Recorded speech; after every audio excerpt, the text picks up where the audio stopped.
नमस्कार अंगणवाडी सेविका आणि मदतनीस भगिनींनो, तर महाराष्ट्र शासनाने एक महत्त्वपूर्ण शासन निर्णय जारी केला आहे। व या निर्णयानुसार सन 2026 पासून अजित अनंतराव पवार यांच्या जयंतीचा समावेश राष्ट्रपुरुष आणि थोर व्यक्ती यांच्या अधिकृत जयंती कार्यक्रमामध्ये करण्यात आलेला आहे। सामान्य प्रशासन विभागाने 15 जुलै 2026 रोजी या संदर्भातील शासन परिपत्रक देखील जारी केलेले आहे।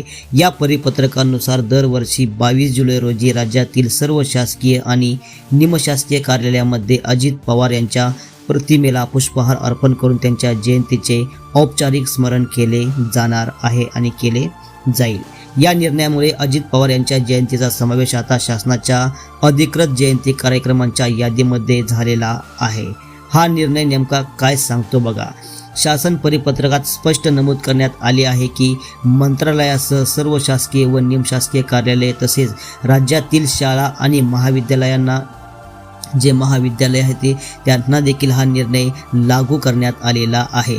बघा, राज्यातील जेवढ्या बी शाळा असतील, जिल्हा परिषद म्हणा किंवा महाविद्यालय म्हणा, या देखील शाळांना हा निर्णय लागू करण्यात आलेला आहे। त्या देखील शाळेमध्ये तुम्हाला अजित पवार यांची जयंती साजरी करावी लागणार आहे। जिल्हाधिकारी आणि विभागीय आयुक्त यांनी आपल्या कार्यक्षेत्रात या कार्यक्रमाची योग्य अंमलबजावणी करण्यासाठी आवश्यक सूचना देण्याचे निर्देश देखील देण्यात आलेले आहेत। यानंतर तुम्हाला आता जिल्हाधिकारी यांचे एक पत्र येईल आणि त्या पत्रामध्ये सांगितलं जाईल की दरवर्षी 22 जुलै या दिवशी अजित अनंतराव पवार यांची जयंती आपल्या शाळेमध्ये, आपल्या अंगणवाडीमध्ये आपल्याला साजरी करावी लागणार आहे।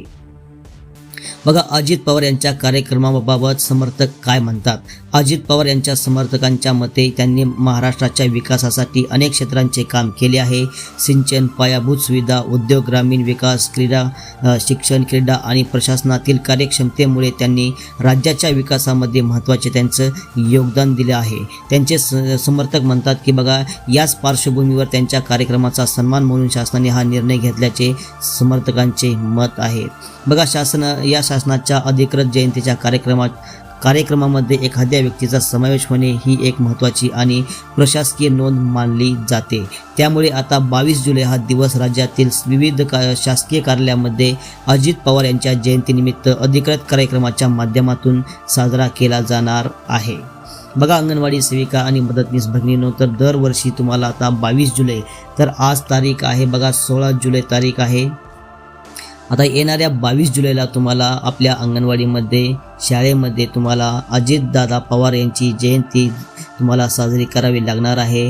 बघा, दरवर्षी तुम्ही ज्या महापुरुषांची तुम्ही जयंती साजरी करता, थोर व्यक्तींची जयंती साजरी करता, त्या पद्धतीने तुम्हाला आता दरवर्षी 22 जुलैला अजित अनंतराव पवार यांची जयंती तुम्हाला त्या ठिकाणी साजरी करावी लागणार आहे। हा शासनाचा या ठिकाणी शासनाचा GR देखील आलेला आहे आणि त्या GR मध्ये स्पष्ट सूचना देण्यात आलेल्या आहेत। तर हा व्हिडिओ जास्तीत जास्त शेअर करा।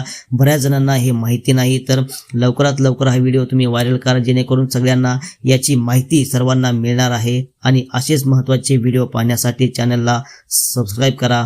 धन्यवाद।